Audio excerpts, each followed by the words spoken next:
Vamos lá então, a última aula do módulo de mecânica dos fluidos, a gente viu a parte de escoamento de Couette, né, que é a P1,5, a nossa próxima prova, e hoje a gente vai ver escoamentos indutos, e eu vou fazer um pouco dos dois, né, quer dizer, escoamentos indutos dominados pela viscosidade, que é o caso dos escoamentos de Couette e Poiseuille, que a gente viu na aula passada, mas também eu vou falar dos escoamentos, vamos dizer assim, ultraturbulentos. Tá? Então, na aula de hoje eu vou falar, vai ter até uma parte semi-tutorial, e depois tem o vídeo correspondente, né, o tutorial completo, de, por exemplo, preenchimento de modos de injeção, ou escoamentos ultraviscosos, né? Mas também a gente vai ver escoamento em gasoduto, oleoduto, né, de grandes diâmetros, 1 metro, 1,5 metro de diâmetro, com alta velocidade, então alta turbulência. Então a gente vai fazer um pouco dos dois hoje aqui. E essas aplicações, no caso de dutos, são aplicações reais, né? Então, era o que eu estava dizendo aqui.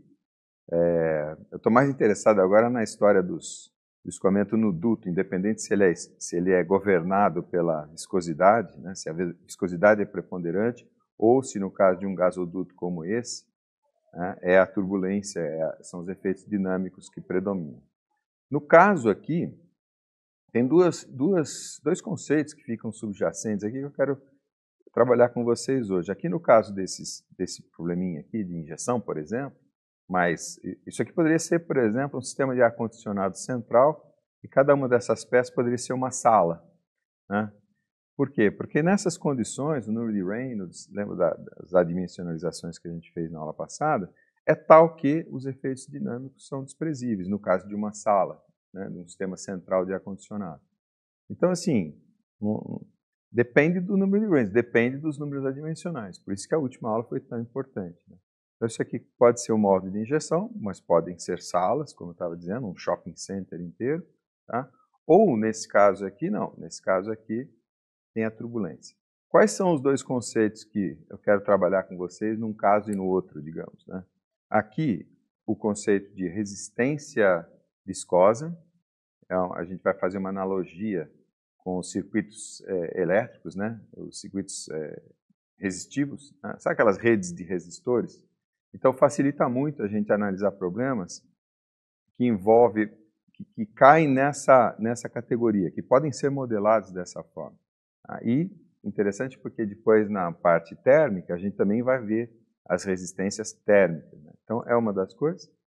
E os outros aspectos aqui, né, estão mais ligados realmente à turbulência, à fenomenologia da turbulência, ao cálculo, à abordagem histórica e até um pouco de como você faz o monitoramento eletrônico desse negócio aqui, né? Porque, lembra, essa matéria eu dou para a elétrica, dou para vocês aqui no material, então eu procuro trabalhar um pouco desses dois exemplos.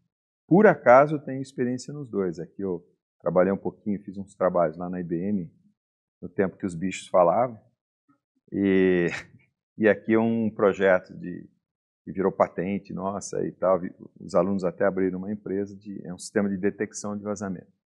Vamos lá em frente, né? Chega. Só agora um recapitulativo super rápido aqui do nosso, usar o termo, o arcabouço teórico, né?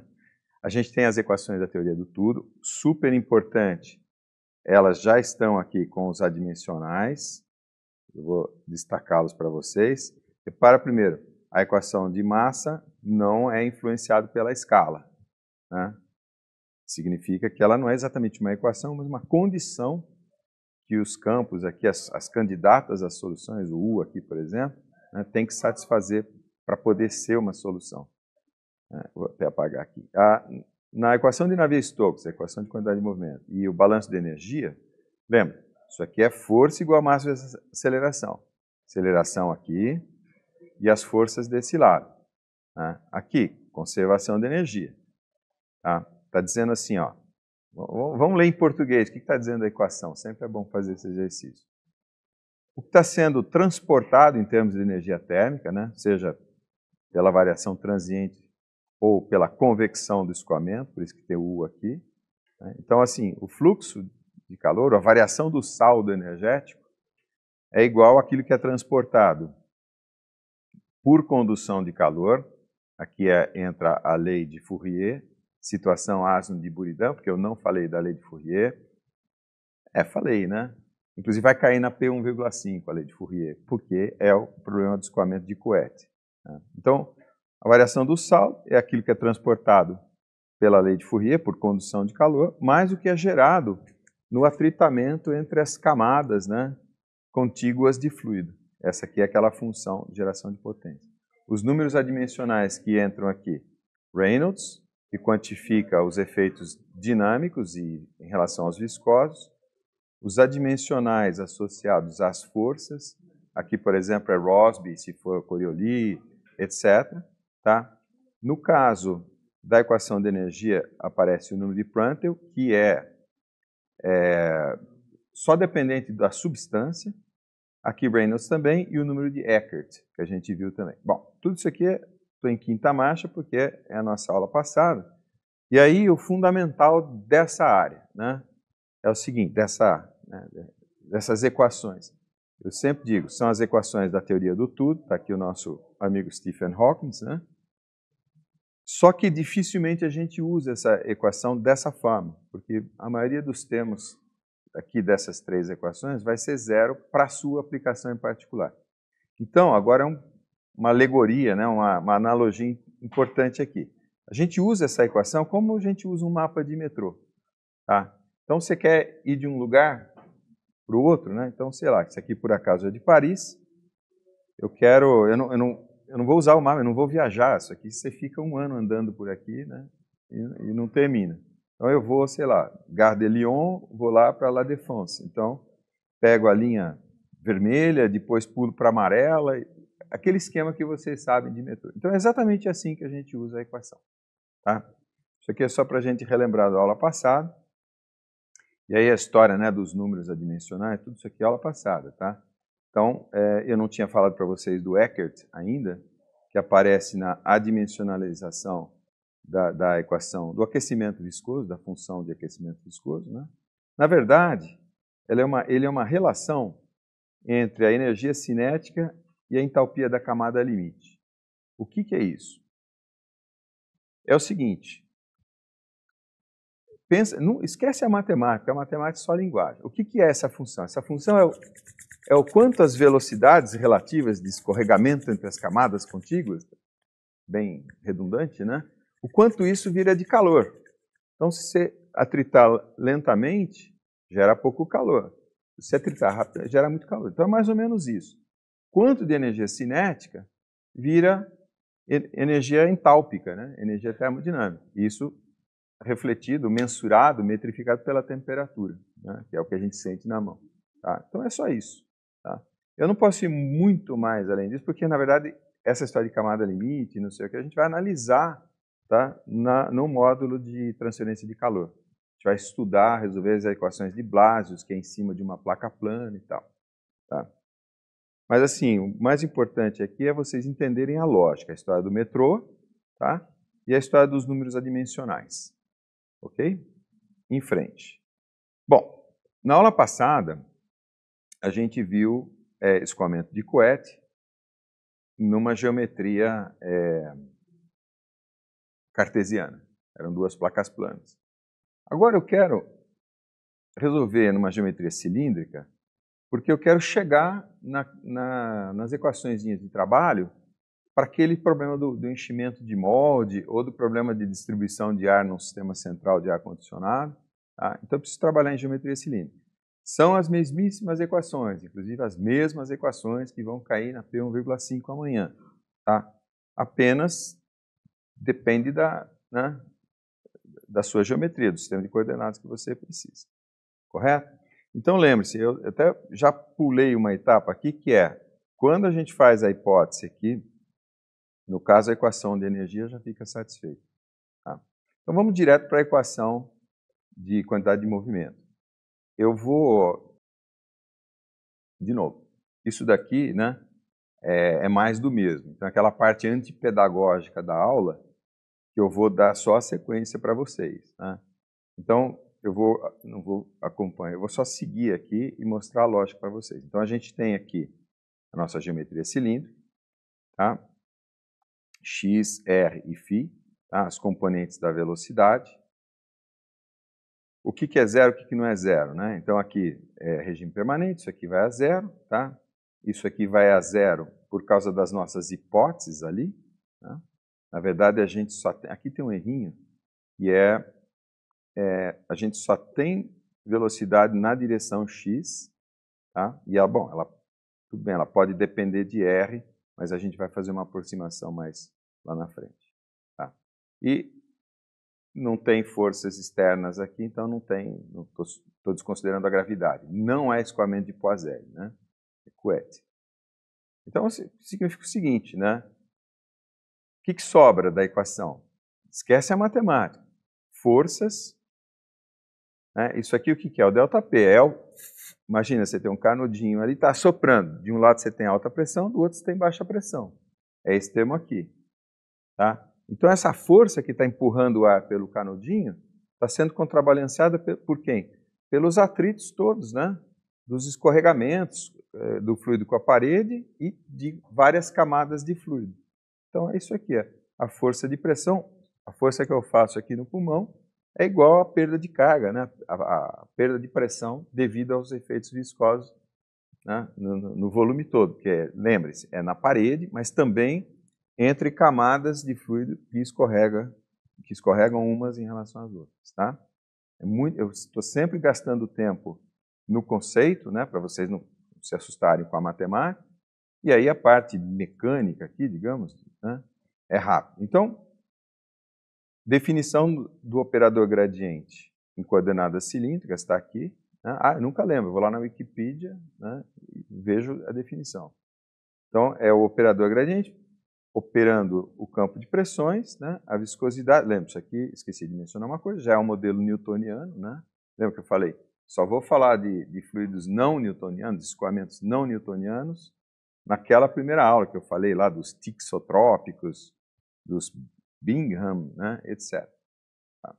Então, definição do Laplaciano em coordenadas cilíndricas está aqui, operando o nosso campo de velocidades. Tá? Aí, cancelando tudo que a gente tem que cancelar, não vou ficar fazendo toda vez esse procedimento, né? Sobra só o dp dx, né? A pressão só varia em relação a x, tá? E do lado aqui sobra a possibilidade de variar em relação a r. Né?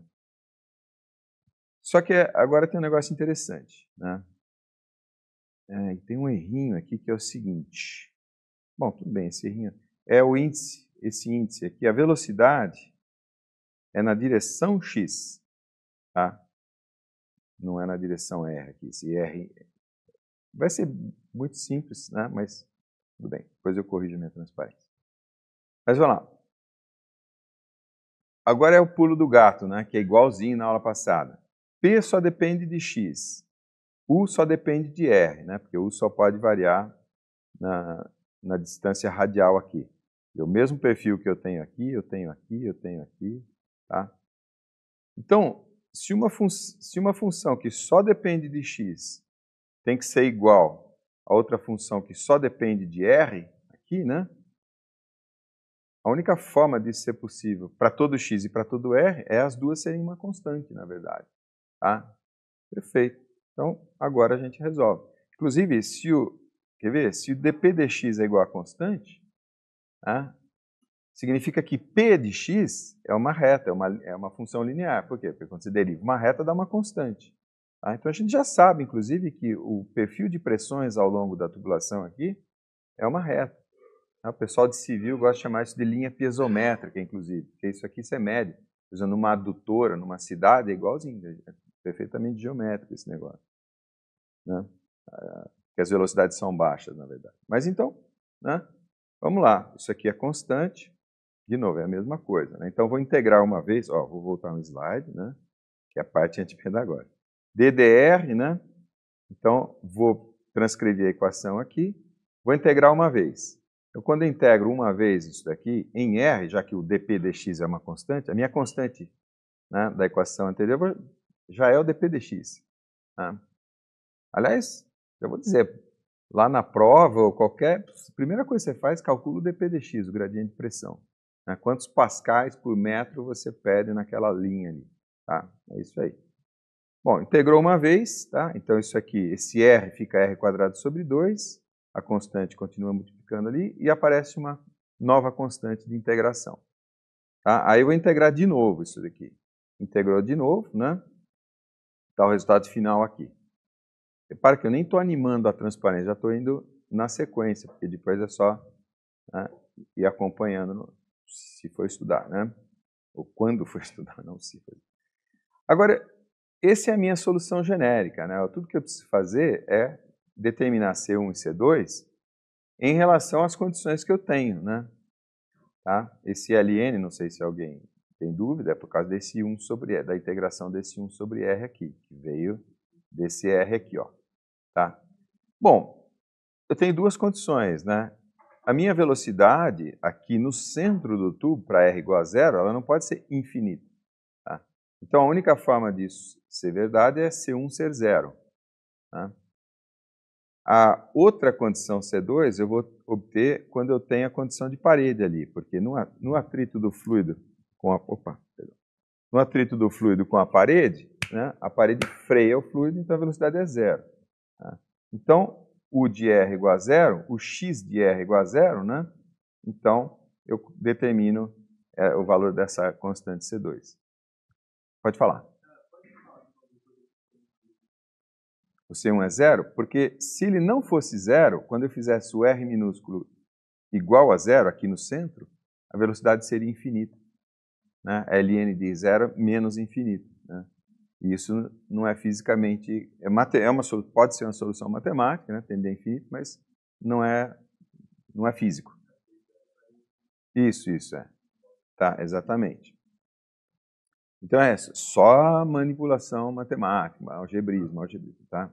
Mas é pergunta, sim, não tem problema. Bom, é que eu ia falar um negócio... Isso. Exatamente isso vai ser o problema lá na P1,5, que foi o que eu resolvi na aula passada, que está no vídeo lá, né, que vocês vão assistir. Né? Bom, a solução genérica minha é essa. Né? Tá vendo? U de x só depende de R, de fato. Tá? A constante dp dx. Beleza. Tá? Ótimo. Vamos em frente aqui. E agora eu vou naquela história do conceito de resistência viscosa. Vou até escrever alguma coisa aqui, porque é uma analogia só, né? Que é muito útil para resolver uma categoria de problemas. Como eu disse, o problema do enchimento de moldes de injeção, mas também outros como distribuição de ar-condicionado central. Vamos fazer a analogia com o circuitinho eletrônico, os circuitos resistivos, né? Porque isso a gente vê desde o ensino médio. Como é que é a lei de Ohm? A lei de Ohm diz o seguinte, né? Que a resistência elétrica é igual ao quê? Aquilo que empurra a corrente elétrica, o moto, eu gosto de falar assim, o moto, né, a causa do fluxo de elétrons, né, que seria o ΔV, a diferença de potencial elétrico, dividido pela corrente. É a pressão que eu faço no canudinho, tá? Seria o ΔV. E a resistência, né?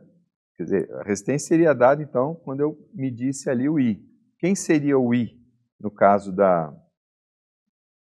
do fluido aqui? Então, é isso que nós vamos fazer, né? Bom, só posso ir rápido também. O ΔV, para nós, é o ΔP. Tudo bem, vai aparecer aqui. Agora, o que seria para nós o resultado desse ΔP aqui em cima seria essa vazão volumétrica, tantos mililitros por segundo, estou soprando aqui. Então, eu tenho que calcular essa vazão. Né?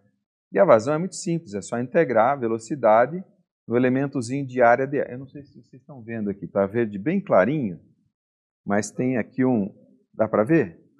Não, tem aqui um elemento dA de área, né? Eu destaquei em amarelo aqui, né?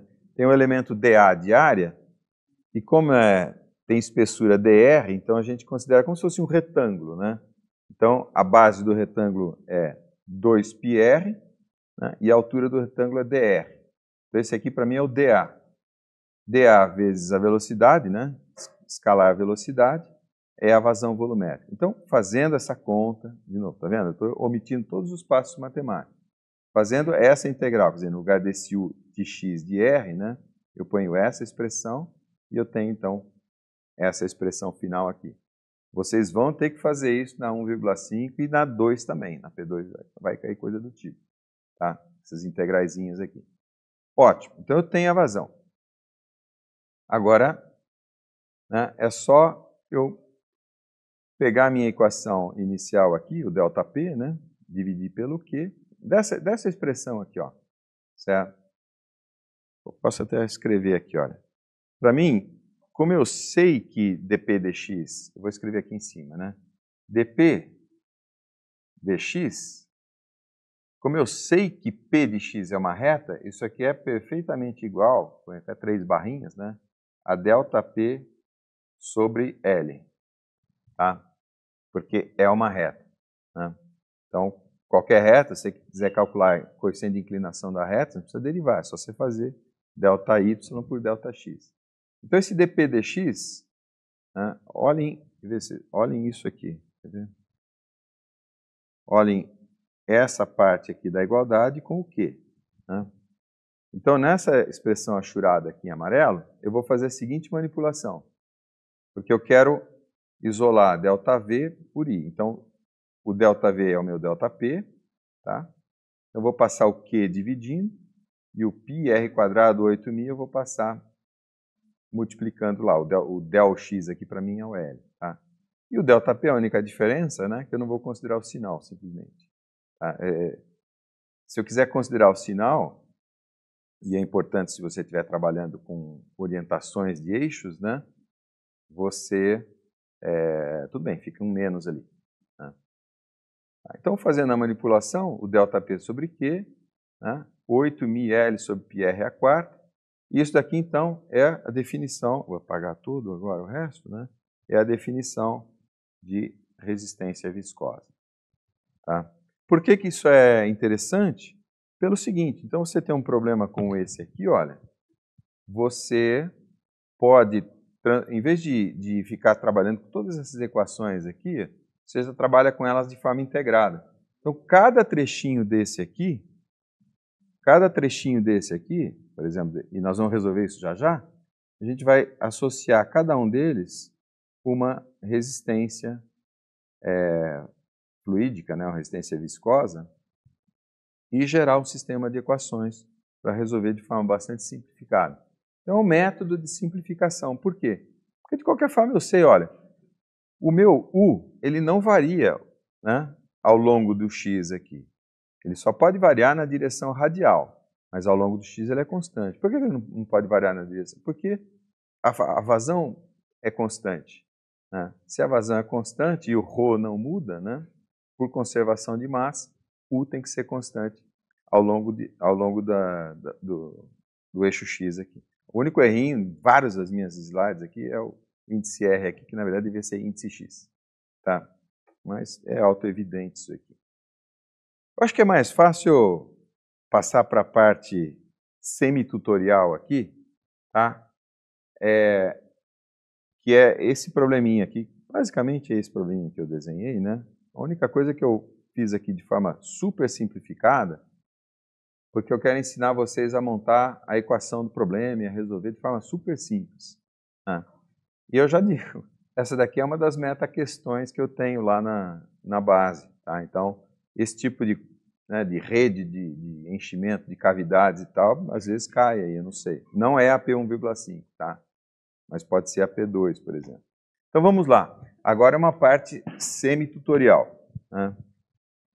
Algumas coisas eu já simplifiquei, mas vamos entender um pouquinho o problema. Então eu vou encher essas cavidades aqui, cada uma delas tem 10 centímetros cúbicos, através desses tubinhos aqui.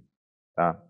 E eu não sei, me permitam voltar um pouquinho, lá naquele slide que eu tinha lá na frente, esse aqui. Eu queria mostrar uma coisa para vocês, que é o seguinte, que aparece lá.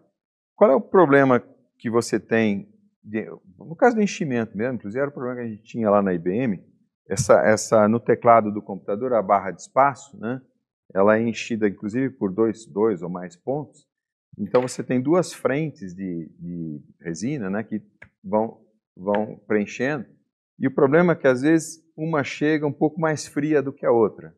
Então, naquele ponto, dá uma fragilidade, às vezes a barra entortava ou quebrava facilmente.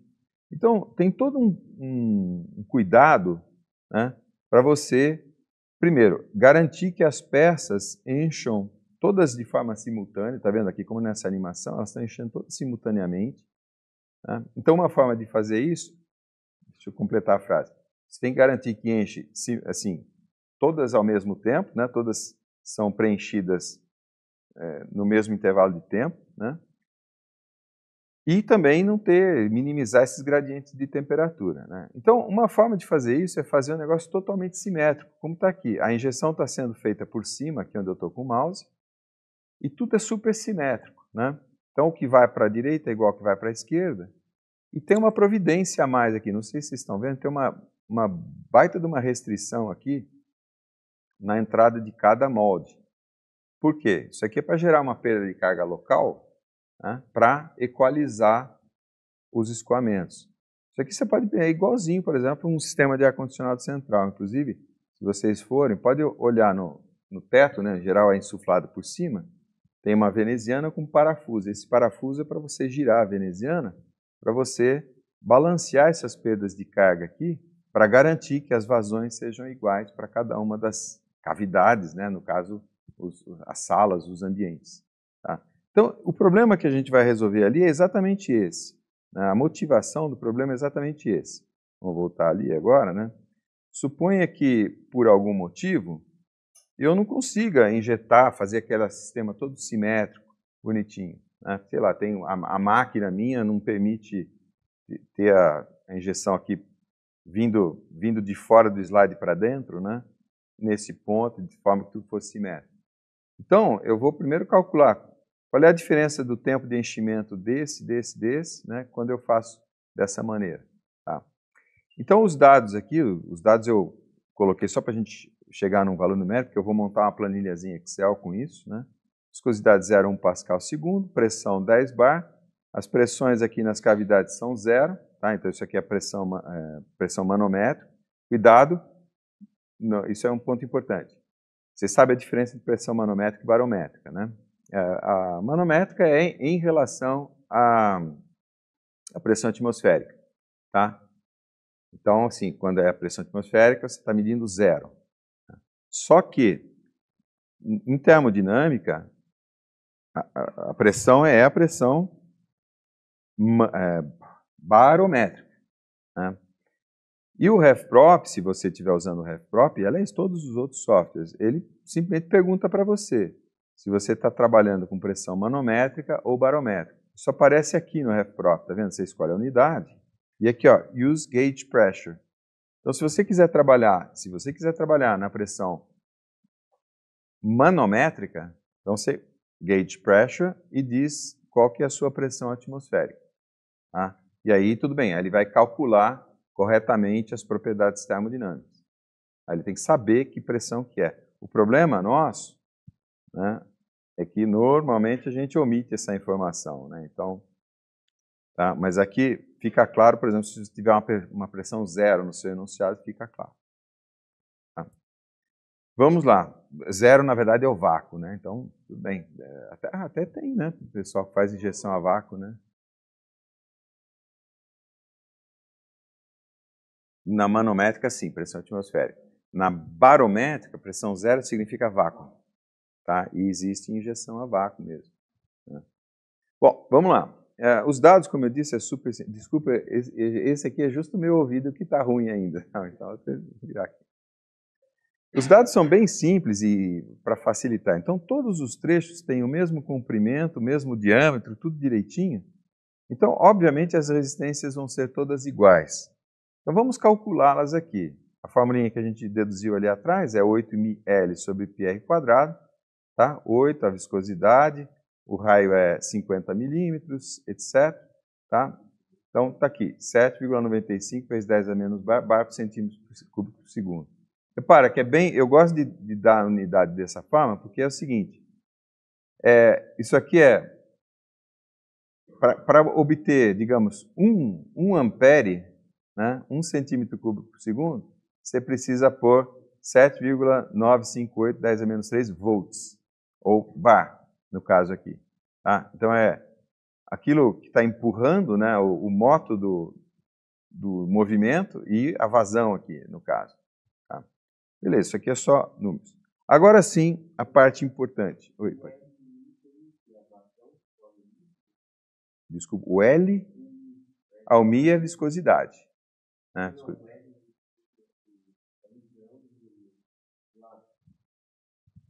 Ah, RMI, a resistência viscosa.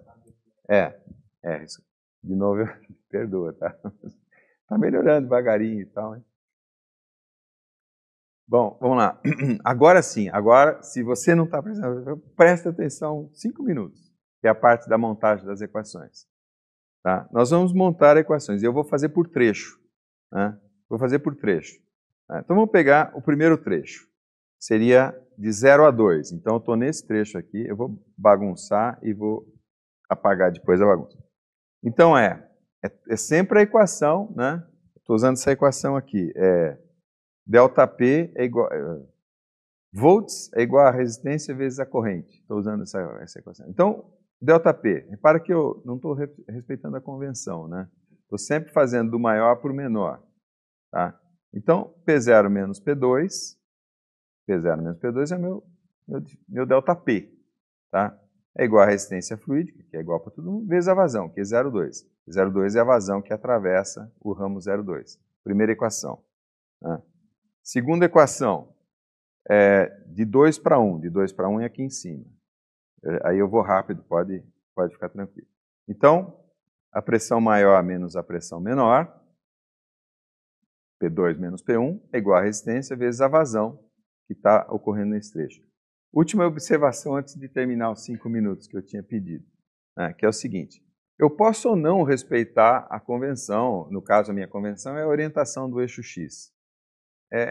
O que eu preciso fazer é sempre escrever as equações de forma coerente. Então, coerente barra consistente, é o seguinte.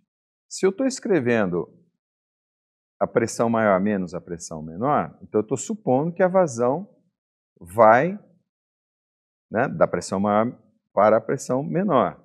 Ou seja, vai de 0 para 2 aqui nessa minha primeira equação. Tá?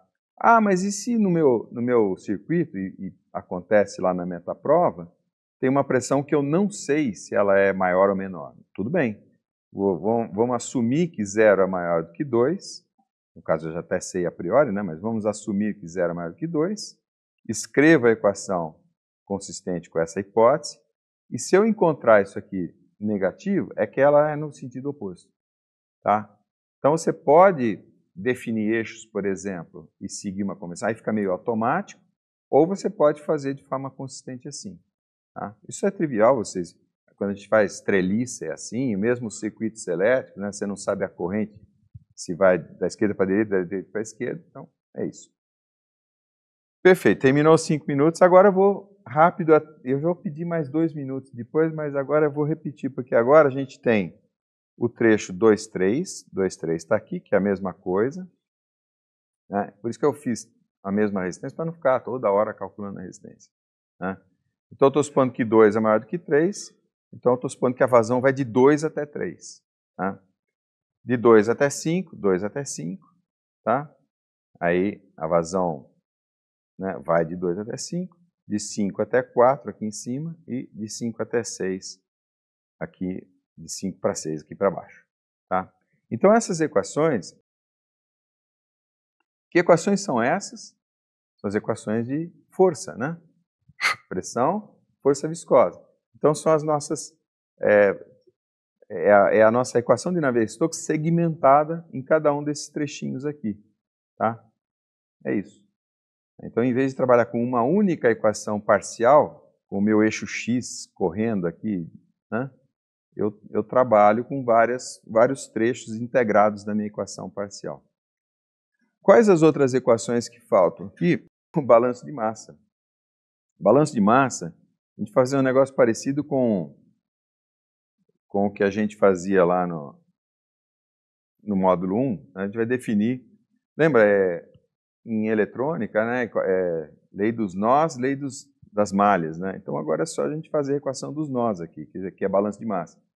Então, imagina um volume de controle aqui, envolvendo um nó, que seria esse nó 2. Então, todas as vazões que entram, somadas, se igualam às vazões que saem, tá?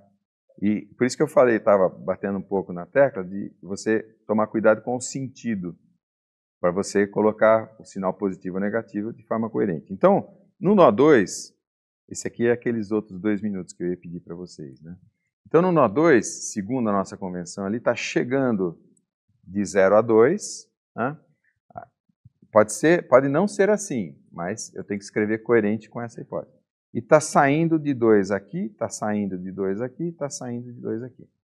Então a equação que eu vou escrever é essa daqui, ó. Vamos ver se está certo. Que 0,2 está chegando, 0,2 está chegando, né? 2,1 está saindo, 2,1 está saindo, está ok. 2,3 está saindo, 2,3 está saindo. E 2,5 está saindo, está saindo. Tá? Então repara que se na minha solução der negativo, tudo bem, não tem problema, porque como eu escrevi a equação de forma coerente, né, era como se eu tivesse escrito do outro lado lá. Bom, a outra equação é no outro volume de controle, né, que seria no nó 5, é o outro nó que eu tenho. Então está aqui, é trivial, né? Chegando de 2 para 5 e saindo de 5 para 4 aqui em cima, né? Aqui em cima, e de 5 para 6 aqui embaixo. Eu acho que vocês não estão vendo essa cor aqui. Eu vou mudar a cor do meu apontador aqui. Acho que aqui vê legal, né? Vê. Então tá bom. Ótimo. Agora o que a gente precisa fazer é uma espécie de parar e respirar. É outra coisa que eu sempre falo, porque estou preocupado com a prova, né? Então, assim, não sai fazendo conta. Para e pensa um pouco nas coisas, né? O que vocês fizeram aqui? Como eu estava dizendo, essas equações são equações de força. Então, olha, é exatamente a mesma coisa. Tanto essa equação hieroglífica aqui, quanto essa equação cocoricó, quanto a seguinte frase em português, força igual a massa vezes aceleração, é a mesma coisa. Então, é exatamente a mesma lei. As forças à esquerda, né, o que seria a aceleração à direita. Tá? Então, é exatamente a mesma coisa. Então, as equações de força e as equações de conservação de massa. Tá? São 3, digamos, instâncias da mesma lei. Né? Aí, outra coisa que você precisa fazer antes de sair resolvendo os problemas é pensar um pouco se o seu sistema, do jeito que você montou, está coerente. Então, vamos ver o que a gente conhece, o que a gente não conhece, e se a gente tem o número de equações suficientes para resolver. Então, vamos lá. O que a gente conhece? A gente conhece as variáveis geométricas, no caso a variável física, esse R aqui, lembra, é o R do raio, né? A variável física, que seria o μ ali, né? Então, essa daqui a gente conhece, variável física, e eu conheço algumas variáveis operacionais, que são essas pressões aqui, na injeção, né? O 10 bar, e eu omiti o enunciado, porque as pressões nas cavidades são zero, iguais a zero. Tá? Como não precisei calcular nada, né? As coisas já dá, então tanto faz. E um detalhe, não sei se vocês viram, vou até voltar um slide. Olha que interessante. Por isso que é indiferente você trabalhar em manométrico ou barométrico para as equações aqui do escoamento. Por quê? Porque o que conta é o gradiente. Né? Então, aquela constante, né, se é barométrico ou manométrico, ela vai ser cancelada na hora de você fazer a derivada. Né? Só que, se você precisa ir numa tabela eletrônica para calcular propriedades termofísicas, aí você precisa saber se, né? Porque o software ali, ou a tabela, está preparada para receber o dado ou em barométrico ou em manométrico. Tá? Entenderam o cuidado, né? Ótimo. Então a gente conhece isso, e o que a gente não conhece, então, as duas pressões aqui, no nó 2 e no nó 5, né? E as vazões nos ramos. Quantas incógnitas a gente tem? 1, 2, 3, 4, 5, 6, 7, 8. Quantas equações a gente tem? 1, 2, 3, 4, 5, 6, 7, 8. 8 equações, 8 incógnitas. Tá? Ótimo. E tudo linear, bonitinho. Então nós vamos resolver no Excel, inclusive. E aí, de novo, outros 5 minutos eu peço para mostrar para vocês a montagem da equação. Tá? Como eu disse, é semi-tutorial, Na aula tutorial, no vídeo tutorial, eu levo assim uns 40 minutos para resolver isso aqui, 45 minutos, porque assim, é até enfadonho, mas assim, bem passo a passo e não tem como errar. Tá? Então, método zero, tá? É metodologia que eu estou falando. Primeira coisa que você faz, então a gente tem 8 equações, está aqui, faça uma enumeração aqui, né, da sequência de variáveis, para você não misturar variável com variável. Tá? Então, essa aqui é a nossa matriz de coeficientes, as incógnitas, né? Essa P2, P5, ela vem em pé aqui no vetor de incógnitas, né? E aqui os termos independentes. Então, acompanhe comigo a montagem das equações. Primeira equação, vamos começar na equação 1. Pela minha lógica aqui, as incógnitas estão à esquerda e os termos conhecidos vou colocar à direita. Nessa equação 1, vamos lá, na equação 1, seria essa daqui, depois eu apago a bagunça. Diz para mim o que eu conheço. Tá? Eu conheço P0, que é a pressão de injeção. P2 eu não conheço, porque é aquela pressão no interior do módulo, então, tanto que aparece aqui, né? E o Q02 também desconheço, também é uma incógnita. Então, nessa expressão aqui, olha, ó, isso é importante para vocês entenderem a minha mecânica aqui. Tem 1000 maneiras de fazer, estou fazendo de um jeito. Né? Como eu estou deixando as incógnitas à esquerda, então o P2 continua aqui na esquerda, mas o P0 vem para a direita. Tá? E o Rmi vezes Q02 vem para a direita aqui. Então, minha primeira equação vai ficar assim, ó. Menos 1 aqui, tudo que não está marcado é zero, tá? Menos 1 aqui, que é esse menos 1 multiplicando P2, tá? E menos Rmi multiplicando Q02, porque aqui está mais Rmi, mas eu passei ele para a esquerda para poder montar a matriz da equação. E menos P0 aqui, correto? Vamos só mais uma, bem passo a passo, depois eu prometo que eu acelero. A segunda equação. Quem eu conheço e quem eu desconheço? P2 eu desconheço, né?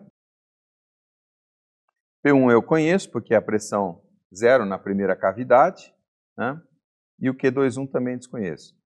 Então, P2 fica mais 1, tá vendo? Mais 1 aqui. Ali o coeficiente do 2,1 é menos Rmi. E essa pressão P1 fica mais P1 do lado direito ali, tá? É bem mecânico mesmo. Só que, como está tudo organizadinho, quando você vai da equação 1 para a equação 2, 3, fica bem repetitivo aqui, ó. Tá? De novo, no vídeo tutorial eu faço uma por uma. Tá? Mas é a mesma coisa. É só vocês, quando forem estudar, né? Não para 1,5, tá? Não estudem isso aqui para 1,5. Né?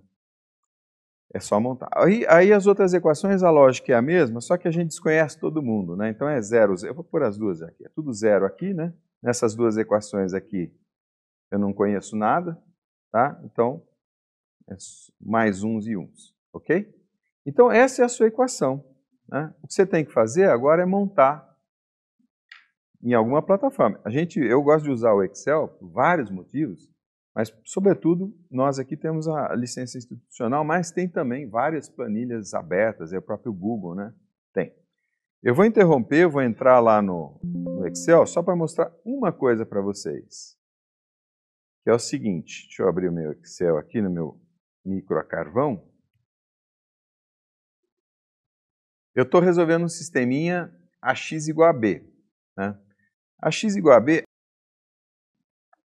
quando o sistema é pequeno, você pode resolver por inversão de matriz. Né? Deixa eu voltar ali na apresentação. Pegar a canetinha azul. Né? Eu estou resolvendo isso aqui. Estou resolvendo AX igual a B. Quando o sistema de equações é pequeno, não tem problema nenhum, você pode fazer x é igual a menos 1 vezes b. Tá? Que é o mais fácil de fazer ali no Excel. Então, muito rapidamente, eu falei que é semi-tutorial, vou inventar um probleminha aqui. Aqui eu vou fazer um gabaritinho, né? Esse aqui vai ser o meu A, 1, 2, 3, 78, 23. Tomara que eu não tenha posto nada LD. E aqui está o meu B, sei lá, 2 e 7. Né?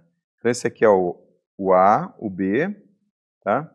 Aqui, sei lá, está o meu X e o Y, né? Minhas incógnitas. Então aqui embaixo eu vou, método, tá? Para vocês serem rápidos. Né? Quer dizer, não é que, o objetivo não é ser rápido, o objetivo é não se confundir, né, com o que não é importante. Então aqui embaixo eu vou gerar a matriz inversa, vou usar uma função pronta do Excel. Então vamos lá, acompanhe comigo. Estão vendo, né? Quer que eu amplie um pouquinho? Tá. Igual matriz ponto inverso. Cuidado que às vezes você está com o Excel em outra língua, né? Então aí são outros nomes, ele adora fazer isso. Então matriz inverso, seleciona a matriz, fecha parênteses, Enter. Tá? Outra observação de sintaxe, não tem nada a ver com a nossa aula, é só a plataforma que você está usando. Algumas versões do Excel mais antigas, eles já não ela só te devolve o ponteiro para o primeiro elemento da resposta. Aí você tem que tirar os outros termos. Tá? Aí você usa lá as funções índice, é só ler no help que vocês vão ver. Tá? Mas aqui nessas versões mais novas ele já faz isso automaticamente. Beleza, matriz inversa. Agora, né, o que eu vou usar? É o A menos 1 vezes x. Então, vou usar igual matriz multiplicação. Tá? Então, seleciona a primeira matriz, ponto e vírgula, a segunda matriz. Então, está lá a resposta. E é isso que vocês vão fazer. Só que, num probleminha, né, a da meta-questão, que não vai cair na prova, estou falando 1000 vezes isso, né? A da meta-questão que tem esse problema é um problema assim de 25 por 25. Tá? Então, é perfeitamente tratável no Excel. Né?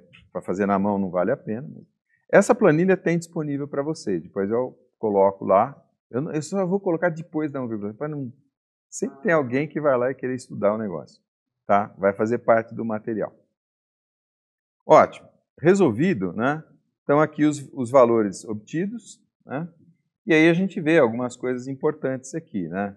Repara que as vazões eu destaquei em azul, porque o objetivo era encher no mesmo tempo, para que, por exemplo, as temperaturas fossem igual, o resfriamento fosse igual, etc. Então dá para ver que as vazões são muito diferentes, né? Quase que 3 vezes mais aqui, ó. Tá? 34 e 11,4. Né?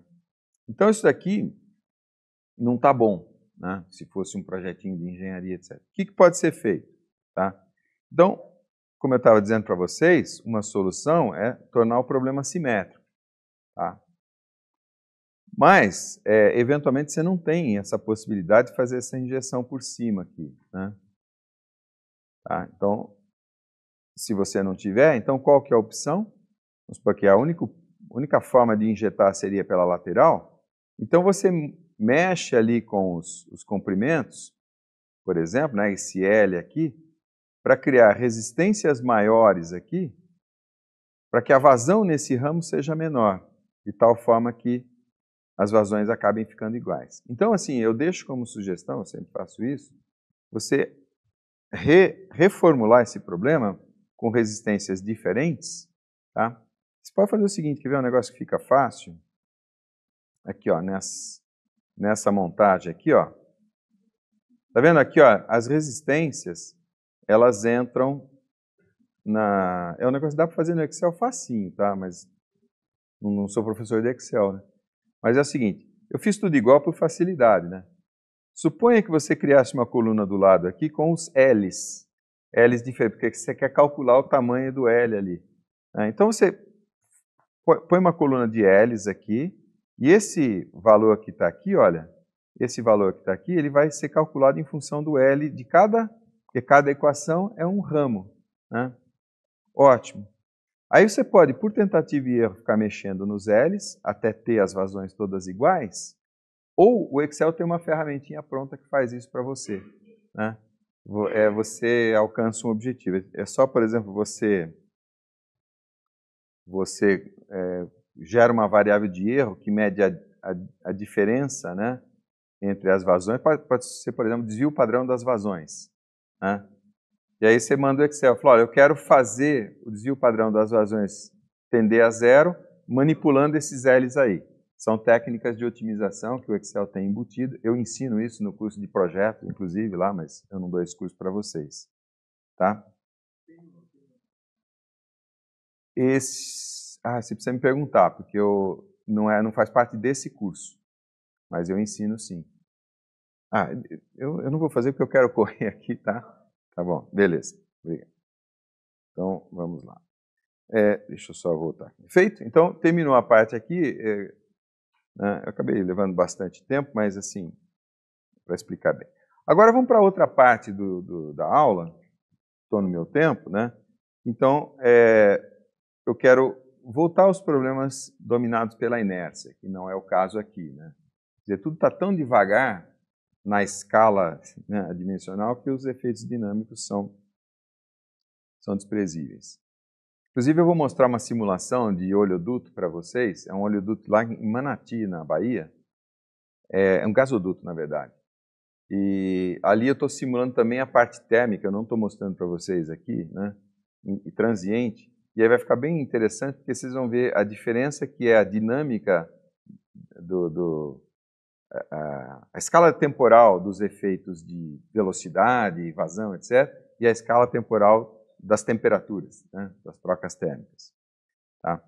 Vamos lá, então. Vamos retrabalhar as nossas equações. Agora, inclusive, a gente vai... vou trabalhar com problema transiente e compressível, né, porque essas simplificações todas elas estavam embutidas ali no Poiseuille e no Couette. Então, agora, eu tenho uma tubulação prismática, continua tendo uma tubulação prismática. Vou trabalhar em cartesianas aqui. A única coisa é que essa coordenada U, ou melhor dizendo, essa coordenada X, ela não é retilínea, né? Ela não é uma reta, melhor dizendo. Tá? É que as curvaturas aqui são tão, né, os raios de curvatura são tão grandes que os efeitos aí de curvatura, os Coriolis da vida que eu teria que colocar, né, as forças laterais que elas apareceriam, elas se tornam desprezíveis, né, num trecho de 100 metros de tubo, por exemplo. Então é o que a gente trabalha com uma tubulação prismática. As hipóteses que eu vou trabalhar, né, eu só tenho velocidade na direção x, por isso que eu falei que estava errado minha transparência ali, mas como eu disse, era auto-evidente, né? Perdão. Então, só tenho velocidade na direção x, que eu estou chamando de u, né? Agora eu estou tirando aquela simplificação. Rho, para mim, pode variar no tempo e pode variar na distância x, assim como u. U, para mim, né, pode variar em x e pode variar em t.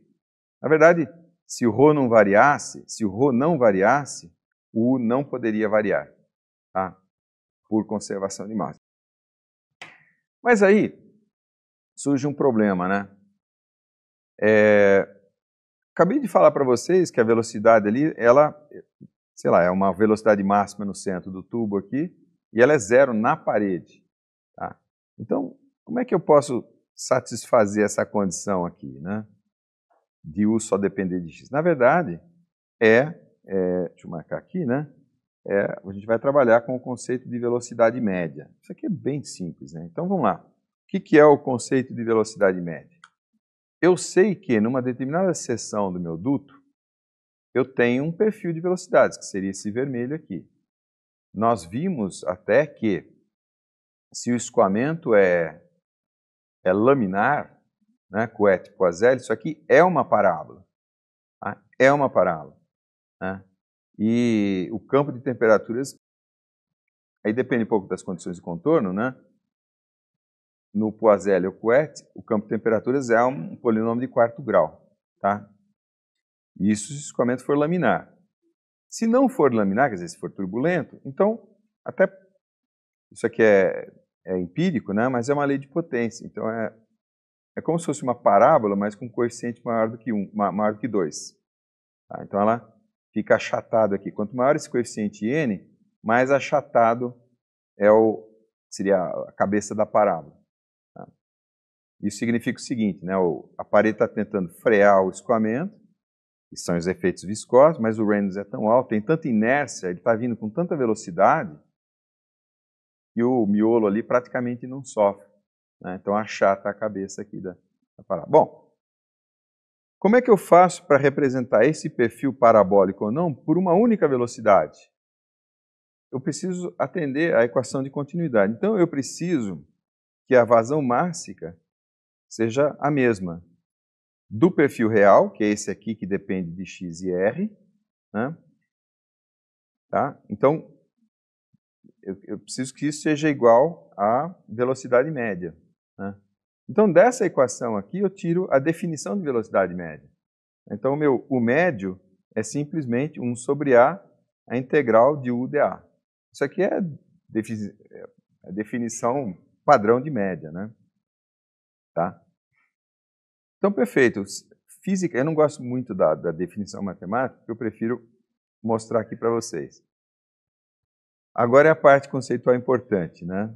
Eu tenho um perfil real, que é esse vermelho, tá? Mas eu quero simplificar. Então, eu vou gerar um perfil retangular, que seria essa linha reta aqui, tá? De tal maneira que, bom, ele não varia mais no R ali, mas eles têm a mesma vazão mássica, tá?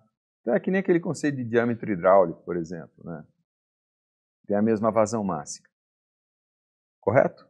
Simples. Aí eu já atendi a equação de balanço de massa. Tá? E é isso que nós vamos usar. Então, o que vem agora é tudo para velocidade média. Se eu precisar, por algum motivo, determinar aqui o perfil de velocidades, então aí eu venho, faço uma análise a posteriori e vou lá numa lei de potência, por exemplo. Todos os pontos estão, só que cuidado, né? Porque o médio está podendo variar em x, porque o ρ varia.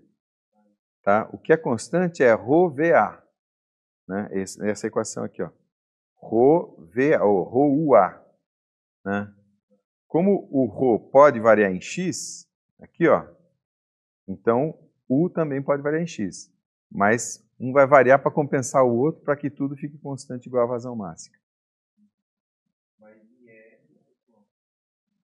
No meu perfil médio, né? Então, em R é igual, tanto que é um retângulo, né? Não varia em R.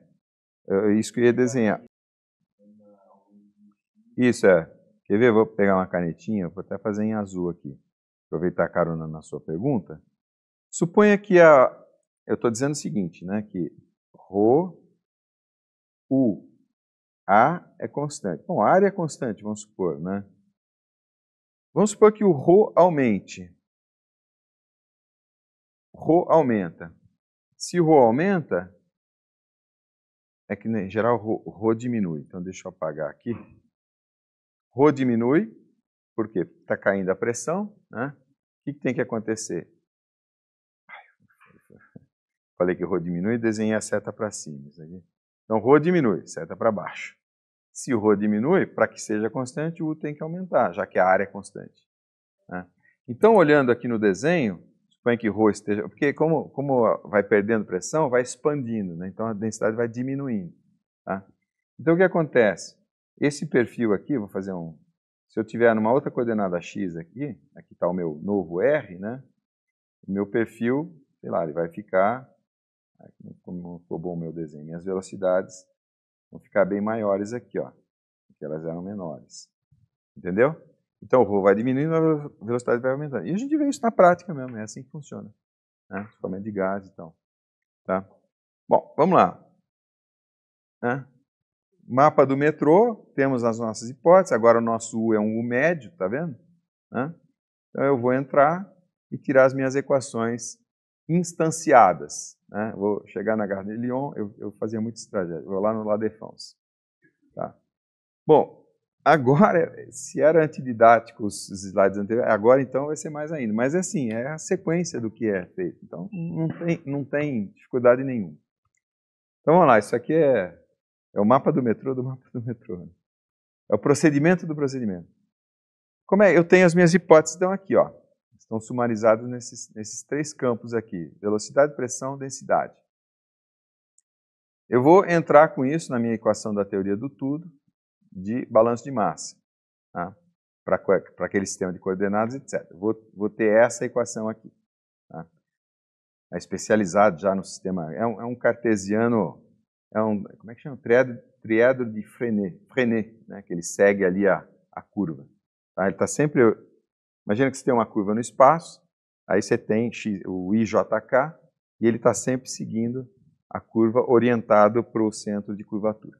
Né? Matematicamente é isso que funciona. Então essa é a minha equação, totalmente genérica, mas já com essas, quer dizer, totalmente genérica, mas com essas hipóteses.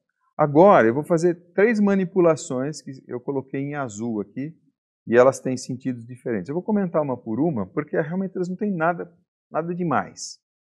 A primeira delas é uma definição pura e simples, derivada, que a gente chama de derivada material. Derivada material é que nem assim, gradiente, é um operador, é um nome de um operador. Tá?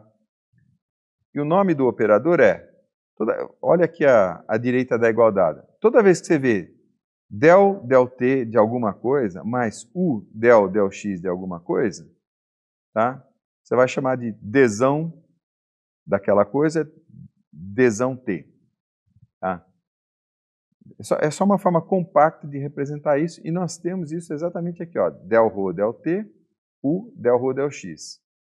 Isso aqui a gente chama de derivada material, tem outros nomes, derivada substancial e outros nomes, e isso vem de 2 conceitos de abordagem, euleriana e lagrangiana, mas eu não vou entrar nesse detalhe, que é muita, né? Para nós basta saber que é só uma forma compacta de escrever. Tá? Então esse termo aqui para nós vai ficar de rho dt, né? Como aqui embaixo. A outra definição que eu vou falar com vocês aqui é de módulo de elasticidade. Isso aqui, inclusive, elasticidade volumétrica, a definição está aqui, ó, o ΔP é a variação de pressão, é a constante de mola do seu fluido. Tá? É quanto você põe de pressão no fluido e quanto ele varia de volume, relativamente. Né? Repara que na definição, a definição é por volume, né? Mas eu posso trabalhar em densidade, lembrando que densidade é o recíproco do volume específico. Né? E isso daqui é um parâmetro termodinâmico. Lá no RefProp ele aparece aqui, deixa eu mostrar para vocês onde ele aparece. Ele aparece aqui, vem nas properties. Onde é que está? Derivativo. Ó, volumetric expansivity. Tá vendo? Então é isso aqui, ó. Esse parâmetro, se você calcular, vamos pegar aqui, ó, specified state point, sei lá, o que é água, ar. Então 100 graus, 1 bar. Tá vendo? Expansividade volumétrica está aqui. Então é isso. Tá? Então esse é o K maiúsculo, né? E definição de velocidade do som, que também é um parâmetro termodinâmico. Isso aqui eu poderia ter falado para vocês se o meu módulo de termodinâmica tivesse mais aulas, né? Mas, né? Então a mesma coisa, se você vier aqui e precisar da velocidade do som, ela está aqui, acho que é aqui, ó, sound speed, né? Que é a variação de velocidade. Ele tem uma definição termodinâmica de velocidade do som. Então, de novo, usando essas 3 relações, né, que são definições ou propriedades, e introduzindo aqui na minha equação, eu tenho essa nova expressão, tá? E aí eu consigo gerar essa expressão de trabalho aqui alaranjada. Então, repare, isso aqui é o mapa do metrô, na versão balanço de massa, né? E esse daqui já é o meu trajeto, né? o meu itinerário né? Linha amarela, depois para a linha vermelha e tal, que é específico para o meu objetivo. Mesma coisa na equação de quantidade de movimento, só que aqui tem uma mandracaria, e essa aqui eu vou explicar para vocês. Mas vamos primeiro aqui, que não é uma mandracaria, simplesmente incluir a força de gravidade aqui no termo de força, coisa que eu tinha tirado, tranquilo. A única coisa é que o meu tubo ele vai estar subindo e descendo, que a gente vai simular isso, né? Eu vou mostrar um simulador para vocês já. Ele vai estar subindo e descendo, então θ é a inclinação do duto em relação à horizontal. Então se é 0, né? a força de gravidade é normal, então ela não influi, ela nem acelera nem desacelera. O caminhão não está nem na subida nem na descida. Então, né, a gravidade está sendo balanceada pela força normal. A mandracaria que eu falei que tem é o seguinte. Isso aqui é situação ASA de Buridan, porque é uma mandracaria que a gente se baseia na lei de Darcy, e eu vou falar da lei de Darcy nos próximos slides, mas é super simples. Né? O que é? É o seguinte, eu tenho aqui o termo de forças viscosas. Tá? Se eu quiser levar esse termo para o meu equacionamento, eu preciso, então, integrar esse termo aqui na hora de resolver as equações, correto? Eu posso fazer isso, mas eu posso fazer diferente. Eu posso usar, no lugar desse termo, dizer o seguinte, que a força viscosa minha, por unidade, esse F aqui por unidade de volume, eu vou dizer que é o modelo de Darcy. E esse aqui é o modelo de Darcy, que eu vou falar daqui a pouco, mas é muito simples. O que o Darcy fez? O Darcy era um engenheiro civil ali, um pouco depois da Revolução Francesa. Tá? Ele disse o seguinte, olha, a perda de pressão é proporcional ao quadrado da velocidade dividido por 2, quer dizer, energia cinética, diretamente proporcional à densidade e inversamente proporcional ao diâmetro do tubo. Né? Multiplicado por um fator empírico F, a gente chama de fator de atrito. Tá? Então, a lei de Darcy, na verdade, ela só empurra o problema para determinar o F. E o F é determinado empiricamente. Eu vou mostrar isso já para vocês. Então, a primeira mandracaria é dizer que a força viscosa é dada por essa lei. Aí vai sobrar para mim o trabalho de calcular o F, eu vou fazer isso já. Mas tem como a gente diz aqui em São Carlos, um plus a mais. Né? Que é o seguinte, eu preciso do sinal da força nesse equacionamento. Né? Porque a força viscosa pode estar atuando num sentido ou no outro. Tá? E a lei de Darcy original, o sinal da velocidade era anulado. Então, a segunda mandracaria, em vez de escrever U, eu escrevo U módulo de U. Muito simples, para eu ter o sinal. Tá? Então, de novo, aplicando tudo isso, né, na minha equação original, na verdade já transformada, já especializada para as minhas hipóteses básicas, né, eu tenho essa nova equação aqui, alaranjada, e isso vale, né, para quando a velocidade do som é muito maior do que a velocidade do escoamento. Tá? Então é baixo subsônico. Então ficou super simples. Ok? Perfeito. Então, de novo, é antididático, mas é só a sequência, né, de obter as equações de trabalho. Vocês estão vendo aqui atrás do meu videozinho, né, da minha câmera, a equação de balanço de massa, que estava no slide anterior, que seria essa, tá? E a nossa segunda equação de trabalho, balanço de forças. Tem uma terceira, que é transferência de calor, quer dizer, o campo de temperaturas. Eu não vou fazer aqui, mas eu vou só mostrar o simulador para vocês, porque, de novo, é mais do mesmo. Tá? Então, agora sim, um exemplo real, né, que eu mencionei para vocês no começo da aula, é um problema de detecção de vazamento em dutos e gasodutos.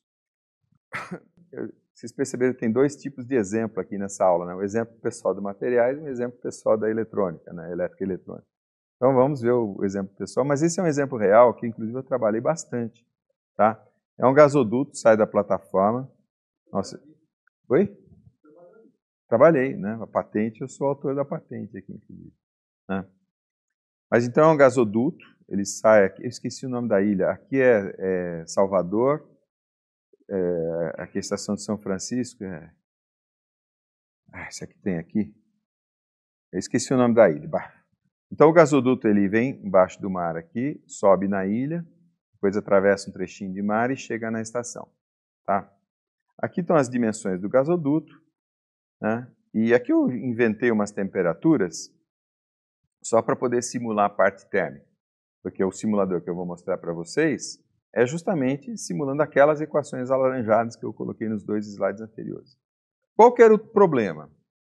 O problema de qualquer operadora de dutos é quando você tem vazamento. E principalmente quando você tem vazamento embaixo do mar. Porque assim, se tem um vazamento embaixo do mar, e se ele for pequeno ainda, nossa, é terrível, porque assim, Para você consertar um duto embaixo, primeiro localizar o vazamento e consertar, né? Aí a hora do navio e não sei o que, tudo isso é milhões e milhões de dólares, né? Então, qual que era o problema? É você detectar se o vazamento ocorreu, se está ocorrendo um vazamento, né? Se o tubo rompeu, vamos falar assim, detectar se o tubo rompeu, localizar a posição do rompimento, né? E quantificar esse vazamento. São 3 problemas. Porque se for um vazamento muito grande, você dispara um super procedimento emergencial. Se for um vazamento muito pequeno, você já pode né, administrar um pouco mais. Então, na prática, o que foi feito? E o que você tem para descobrir? Porque esse gasoduto, esse aqui é o que eu estou simulando, mas esse gasoduto tem uns 100 km de comprimento, né? Tá? Então, assim, para uma onda de pressão daqui chegar lá na estação onde eu ficava aqui, levava 15 minutos, 20 minutos. Né? Então é o seguinte, ao longo aqui da tubulação, você tem alguns pontos de medição. Então são esses pontos aqui, ó. Por exemplo, estou medindo pressão ali. Pressão, pressão. Posso medir densidade também, temperatura, né? Então você tem pontos discretos de medição, tá? E eu vou monitorar no tempo. E aí eu vou, né, analisando esses sinais, identificar se existe vazamento, fazer aquelas 3 coisas. Então, deixa eu tirar o som. Nós fizemos então isso, esse ponto aqui ficava num lugar aqui da ilha, né? Então tinha uma válvula que a gente, um selo de ruptura, estourava o selo, né? E gerava um vazamento. Isso aqui é metano. E era meio louco porque do lado aqui tinha um ferro. O metano vazando tinha um ferro do lado queimando. Mas tudo bem, né? Segurança mesmo. Então a gente produzia um vazamento artificial aqui, ó, né?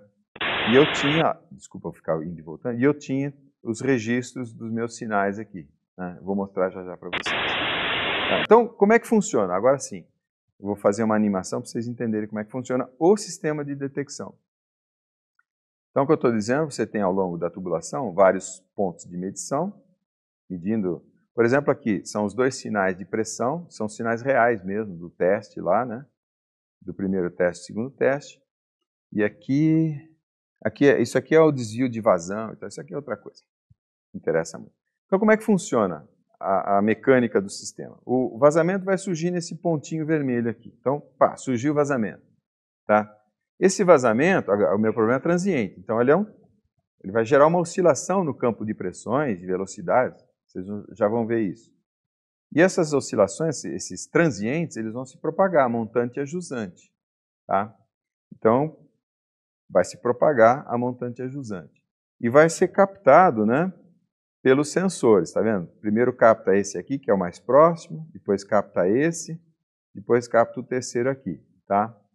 Então, quando o primeiro captar, né, captar, o que eu digo? Esse monitor aqui, ele fica escutando a tubulação, não, com esse ouvido aqui não, ele fica escutando a tubulação e fica procurando uma forma de onda que ele sabe que é característica daquele rompimento, né? Se ele detecta, isso aqui é um filtro correlativo que chama, né? Então, se ele detectar, ele alarma, né? E manda uma mensagem para o supervisório. O supervisório acende um alerta amarelo, porque isso pode ser um sinal espúrio, né? Então ele vai esperar a confirmação de outras células de medição aqui, tá? Então, por exemplo, a onda vai chegar nesse outro aqui, então ela vai chegar ali, ela vai alarmar, ela vai mandar lá para o supervisório, e aí, na verdade, ele vai esperar todo mundo, né? Vai fazer uma análise e tal, para minimizar alarme falso, e vai confirmar. O alarme falso pode ser, por exemplo, alguém que mexeu numa válvula, sabe? Aí, boa pergunta. Vamos supor que um operador mexeu numa válvula aqui. Ele gera um transiente, só que esse transiente, ele vem, passa nesse, depois nesse, depois nesse. Então, tem toda uma sequência, né? Passa primeiro nesse, depois nesse, depois nesse. Tá? O vazamento vai passar nesse, depois naquele, depois no outro lado. Entende? Então, pela sequência de passagens, o sistema ali analisa e consegue. Sempre tem um índice de alarme falso. Tem dois problemas, alarme falso e falta de alarme. Né? Quer dizer, esse pulso aqui é muito pequeno, o filtro correlativo. O filtro correlativo é um negócio muito simples. Para explicar para o pessoal, eu falava assim, imagina que você tem a torcida entrando no estádio. Né? A torcida entrando no estádio. Aí você tem um microfone captando as pessoas conversando. Ah, eu vim de ônibus, não sei o que, eu vim de Uber, não sei o que e tal. Aí você tem lá no microfone, né, um cérebro, no meu tempo o computador era cérebro eletrônico. Né? Então, cérebro eletrônico, tentando ver se alguém está falando a palavra Osama Bin Laden. Ah, Uber, não sei o que, pizza, o Corinthians, o Palmeiras, não sei o que, Osama Bin Laden. Aí ele alarma. É isso que é o filtro correlativo. A gente faz com rede neural e tal, tem várias técnicas. Né? Bom, então agora eu vou mostrar o simulador para vocês. Eu coloquei alguns dados sintéticos aqui, só para poder, uma batimetria, né? E temperaturas, né? Então eu vou mostrar para vocês, vou mostrar o simulador. Né? O simulador, deixa eu parar porque ele já está rodando aqui. O simulador, ele simula aquelas nossas equações instanciadas, mais a de temperatura que eu não coloquei, tá? Que são, né, as versões instanciadas da teoria do tudo. Agora, o que vocês estão vendo aqui? Vocês estão vendo, nesse primeiro gráfico, a linha pesométrica. Repara, é uma reta perfeita, né? Nessa posição vermelha aqui é onde vai surgir o vazamento. Nessa posição amarela é onde está o primeiro sensor de pressão. E na posição verde é onde está o segundo sensor de pressão. Nesse gráfico aqui, olha, de baixo, você tem as velocidades. Não sei, ficou meio ruim, mas dá para ver que são duas velocidades, porque de fato as velocidades são diferentes, porque de fato a densidade está variando. E nesse gráfico aqui embaixo, vocês vão ver os sinais de pressão captados, porque o sensor de pressão ele mede a pressão num ponto, né, e plota isso no tempo, que é o que ele está fazendo aqui. Né? Então aqui o eixo é o temporal, isso o operador consegue ver. Esses dois gráficos de cima não, porque a coordenada aqui são os quilômetros de distância lá, e o operador não vê isso. Né? Então, o problema é como, medindo sinais temporais, reconstruir tudo que está acontecendo no espaço ali, dentro da tubulação. Tá? Então, eu vou soltar aqui, e isso é um simulador que rodava no sistema, né? Aqui, apertando esse botãozinho, o vazamento aparece. Né? Então, vai apertar o botãozinho, olha o que acontece. Eu parei o vídeo. Então, cria um pulso de pressão, esse pulso está se propagando na velocidade do som, a jusante e a montante, ele está entrando por aqui, né? O escoamento entra por aqui, pela alta pressão. Né? E mesma coisa nas velocidades. Né? Então, a velocidade cresce a montante, decresce a jusante, mas isso tudo é dinâmico. Então você tem as reflexões nas paredes, tem a atenuação, né?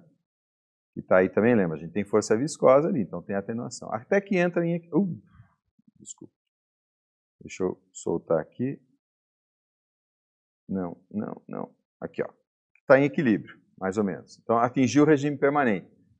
Eu tenho uma equação dinâmica, se eu deixar o tempo ir a infinito, e nada mudar, atinge o regime permanente. Então, de fato, e olha os sinais de pressão, aquelas ondinhas que ele capta ali, que eu mostrei para vocês. Tá? Aqui embaixo, em branco, é a temperatura do óleo, do gás no duto. Né?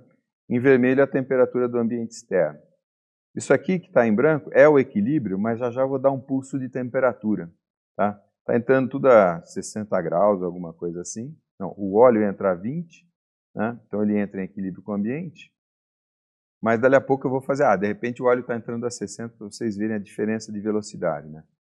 Então aqui eu faço várias coisas, eu vou mostrar rapidamente. Em câmera lenta, né, o negócio, o vazamento fechando. Deixa eu pular aqui, porque isso aqui não interessa muito. Tem umas partes mais legais. É que você me perguntou, né, sobre, por exemplo, pulso de pressão. Então uma pessoa abre e fecha uma válvula aqui na saída. Então, isso gera um pulso de pressão e esse pulso se propaga, se reflete, né? Tá? E se tiver vários pulsos, agora que tem uma razão de ruptura, se você tiver vários pulsos de pressão, eventualmente você cria isso aqui, ó, na tubulação, quer ver? Acho que é aqui. Aqui eu fiz várias coisas ao mesmo tempo. Isso.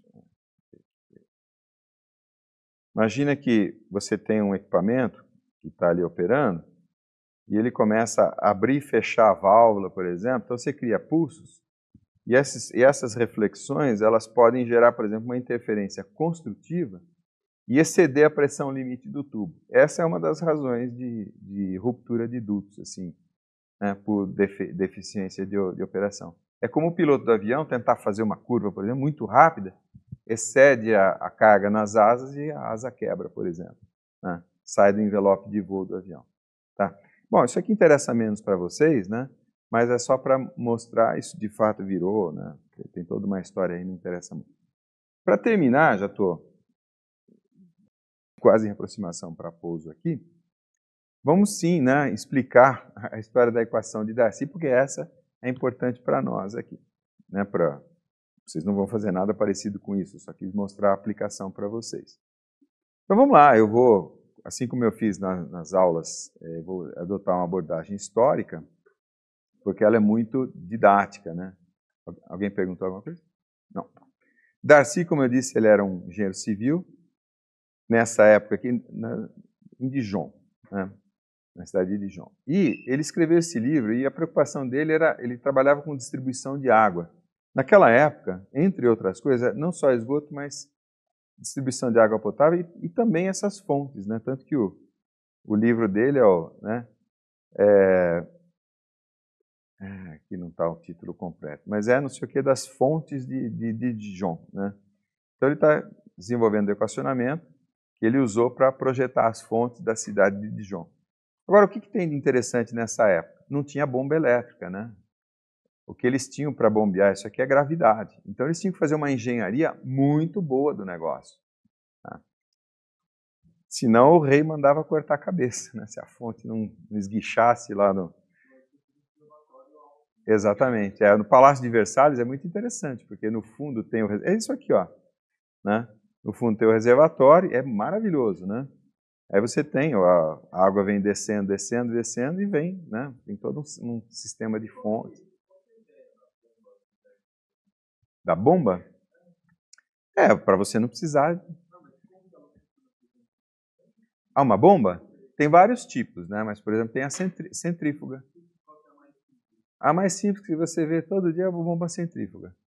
Bomba centrífuga é o seguinte, fazer um desenho aqui, pegar aqui, já que você perguntou, fazer um desenho. Cadê minha caneta? Aqui. Então, a bomba centrífuga, ela é um negócio assim, ó. Vou desenhar ela de chapa. Ela tem um rotor, tá? O escoamento está entrando aqui, ó. Está vindo perpendicular ao slide, né? E aqui a gente estaria vendo a parte de trás do vetor, né? Então, a velocidade está entrando perpendicular ao slide e incidindo nesse disco. E esse disco está girando, tá? Esse disco está girando. Aí, dentro aqui do disco, você tem como é que fala? Essa curva assim, né? Que está centrifugando o escoamento, que nem máquina de lavar roupa. Né? Então, você está empurrando, então está girando, né? Aí a água entra ali, por exemplo, aí faz essa curva e esse negócio é como se fosse um braço, né? Não sei se o pessoal está vendo no vídeo, você está empurrando e girando, então você está centrifugando ela. Né? Aí você tem aqui, deixa eu apagar aqui, aí você tem, né, um sistema assim, por exemplo, aqui. Aí você pega, a água sai por cima aqui, ó. Está centrifugando, né? Essa parte anelar externa que fica então a alta pressão, que é o escoamento sendo centrifugado, e aí você abre uma abertura, né? Como a gente diz aqui em São Carlos, e ela sobe para cima, como a gente diz aqui em São Carlos. Essa é uma bomba centrífuga, mas tem N outros tipos. Né? Até é a mais comum, né? Não é necessariamente simples, né? Tudo às vezes a gente acha que é simples, mas não é. Né? Isso, é uma centrífuga. A máquina tira a água da roupa, centrifugando a água, né, a caçamba ali, a furadinha, né? Então a água que está dentro do tecido, por centrifugação, sai do tecido e passa nos furinhos ali daquele corpo, né? E, como a gente... poderia ser. Né? Isso poderia ser. Tem tudo para ser. Né? Bom, então, é como eu estava dizendo, né? Ele tinha que fazer uma gestão do moto, né? A força motriz do movimento, que era o ΔH aqui, na verdade. Né? Então, qual que foi o raciocínio dele? Ele pensou o seguinte, olha, o meu moto, quer dizer, o meu ΔH, ele é constante, a altura do meu reservatório, como você falou. O que eu sei que varia, até por experiência, é o atrito. Né? Quanto mais rápido tiver o escoamento no duto, mais rapidamente, né, eu vou perder pressão, eu vou gerar forças, né? Porque se você empurrar devagar, isso que diz a lei de Newton, né? Se você empurrar devagarinho, a força de atrito é pequena. Se você empurrar rápido, a força é grande. Então, é isso que está dizendo aqui. E lembra que eu falei para vocês, aquelas nossas equações são equações de equilíbrio de forças. Aquilo que, vou fazer assim com a mão, aquilo que a pressão está empurrando, né? Aquilo que está soprando no canudinho, as forças viscosas estão equilibrando. Né? E no equilíbrio, no ponto operacional, uma iguala a outra. Então, o ponto operacional é o ponto onde a curva de pressão, que no caso da fonte é uma reta, né, se iguala à curva de perda de carga, que seria essa curva vermelha. E eu sei que essa curva ela depende da velocidade, ela é mais intensa, né, para altas velocidades e menos para baixas velocidades. Tá? Quer dizer, quanto mais atrito, mais rapidamente ela sobe. É isso que eu quis dizer. Falei de forma embolada. Tá? Então, o Darcy, ele escreveu uma equação prospectiva. Aqui está por definição, mas imagine que fosse prospectivamente. Fala, ó, eu vou dizer que esse ΔP viscoso, que se iguala à pressão da carga, né? Isso aqui em mecânica dos fluidos a gente chama de carga. Faltou falar uma coisinha aqui para vocês que eu esqueci, então deixa eu falar agora, que é o seguinte. Só que eu vou mudar a cor da minha caneta. Não. Marco aqui, cor da caneta. Você perguntou da bomba, né? Então, por exemplo, no caso da fonte, ela é constante, porque o ΔH não varia, né? Mas no caso de uma bomba, é assim, ó, parecido com isso. Né? E é interessante que se você olhar, é igualzinho a equação, por exemplo, de uma fonte de eletricidade, normalmente. Né? Quanto mais corrente você puxa da fonte, menos tensão elétrica ela dá. Tá? Se a fonte for muito boa, ela mantém esse patamar, né, por um bom tempo, e aí cai, por exemplo. Tá? Então funciona assim. Né? É que isso vai ser importante daqui a pouco no exercíciozinho que eu vou resolver. Bom, agora vem uma das partes mais importantes, por incrível que pareça. Né? Isso daqui, prospectivamente, como eu disse para vocês, né, ele fez aquele raciocínio, proporcional à velocidade ao quadrado, porque isso aqui é energia cinética. Quanto mais denso, mais rápido perde carga. Quanto mais longo, mais perde. Quanto mais largo for o tubo, menos perde. Tá? Então, assim, ele empurrou o problema para calcular o F. Né? E aí ele propôs o seguinte, que eu falo que é tirar da cartola do Mandrake. Né? F vai depender do número de Reynolds. Por que depende do número de Reynolds? Porque o número de Reynolds é o único adimensional que aparece na equação de forças. Tá? E isso aqui é uma equação de força. Então, aí que está a beleza da coisa. Né? Aparece também aqui a rugosidade relativa, esse Ezinho é a rugosidade da tubulação, né, dividido pelo diâmetro da tubulação, rugosidade relativa. Por que aparece esse número? Eu não fiz isso para vocês, mas se a gente fosse adimensionalizar as condições de contorno daquela equação de força, a equação de Navier-Stokes, ia aparecer o E sobre D. Tá? Então, o que ele fez prospectivamente? Falou, olha, eu vou determinar isso empiricamente, e empiricamente isso vai depender dos dois adimensionais que governam as minhas equações. Apesar de eu não saber, naquela época ele não tinha computador, não tinha nada, mas ele sabia que esses eram os adimensionais que governavam o problema. Então, de fato, eu falo que é uma equação prospectiva porque isso não resolve nada, se você não tiver o F. Então, a partir daí, se começou um trabalho de construir o F. Está aqui o F construído. Isso aqui é gerações e gerações de pessoas que fizeram ensaios, né? Que a gente chama de diagrama de Moody.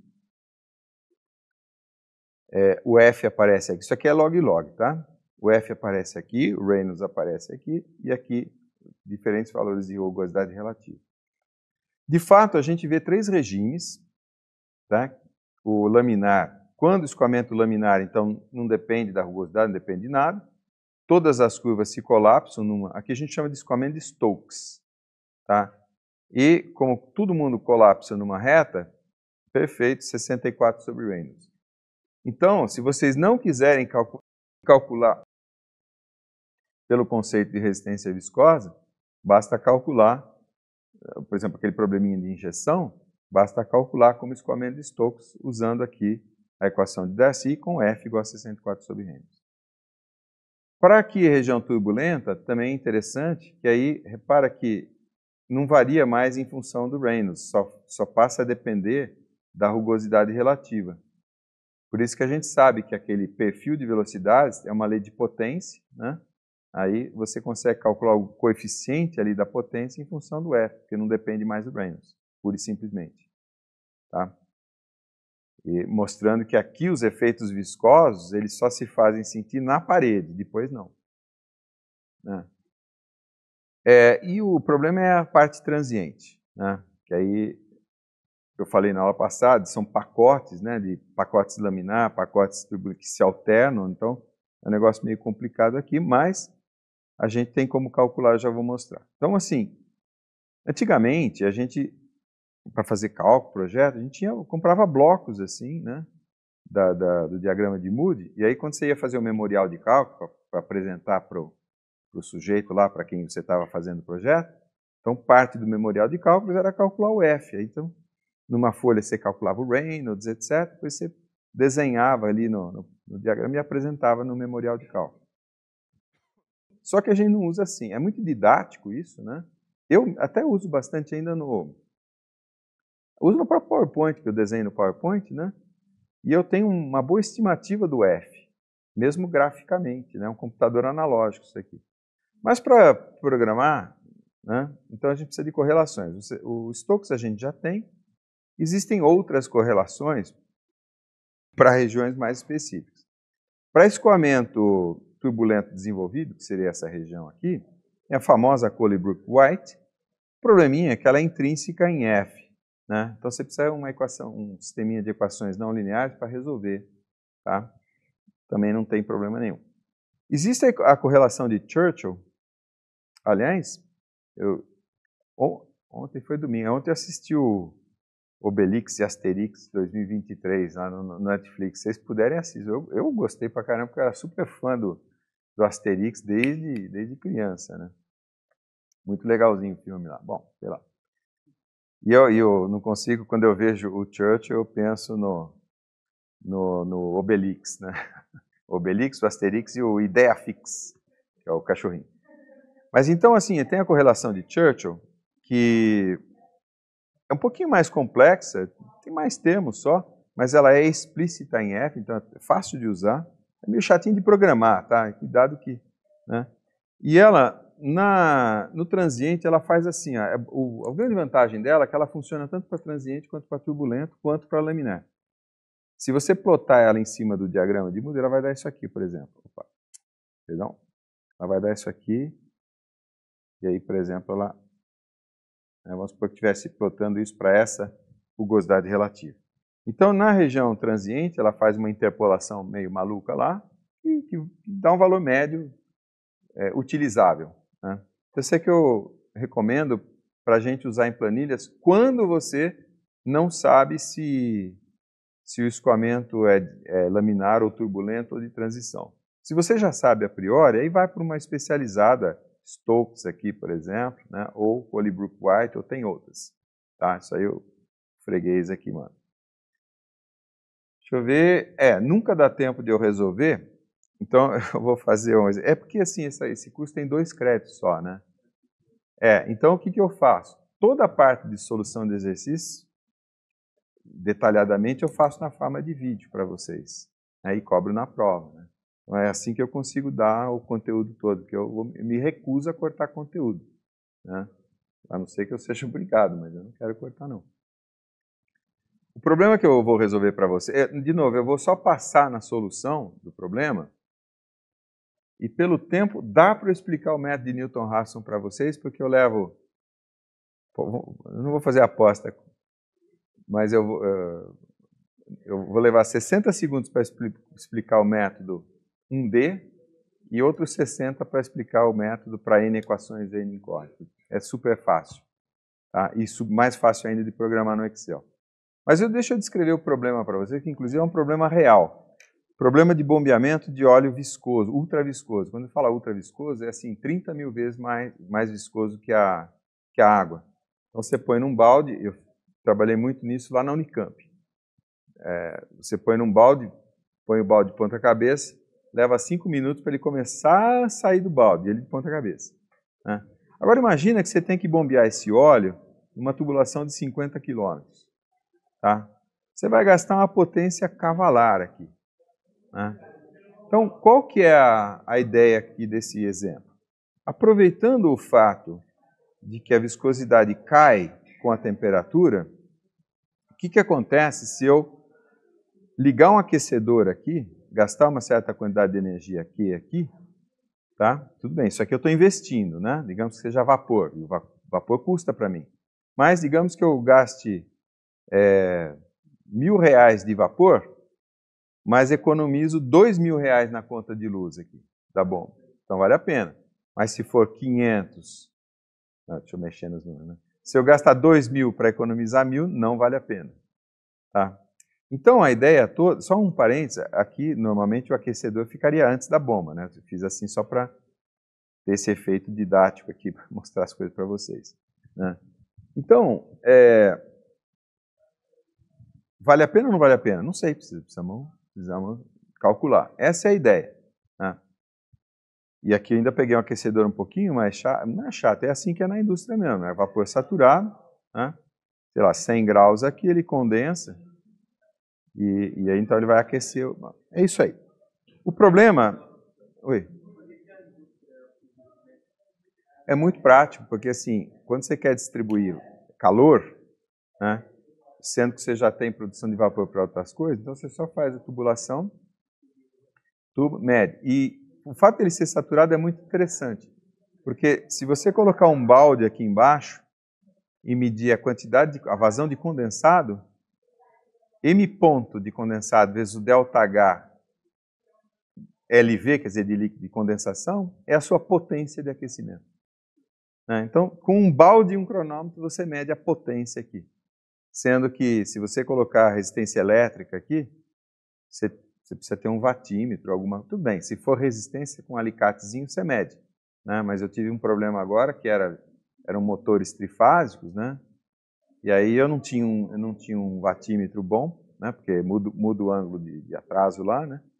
Mas aí uma dica, eu estou falando, agora tem muito desses medidores para painel fotovoltaico, que ele mede o fator de potência, mede tudo, e é barato, assim, custa R$200, alguma coisa assim. Né? Antigamente, agora que está tendo esses fotovoltaicos, inclusive ele é bidirecional, é bem legal. Bom, voltando aqui, né? Inventei alguns dados numéricos aqui, então isso aqui é a variação da viscosidade em função da temperatura, tá? Para mim vai ser vapor saturado a 100 graus, o óleo aqui vai estar entrando a 20 graus, aqui um CP e um ρ do óleo, e aqui uma nomenclatura, né?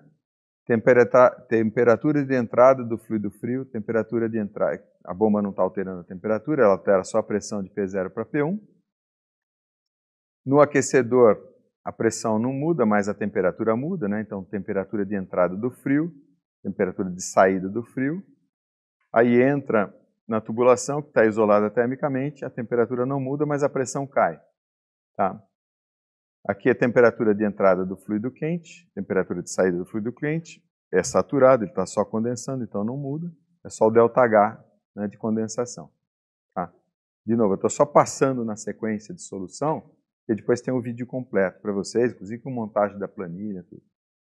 Aí aquela história dos 60 segundos, isso vai gerar uma equação não linear, na verdade um sisteminha 2x2 não linear, então eu vou ensinar naqueles 60 segundos lá.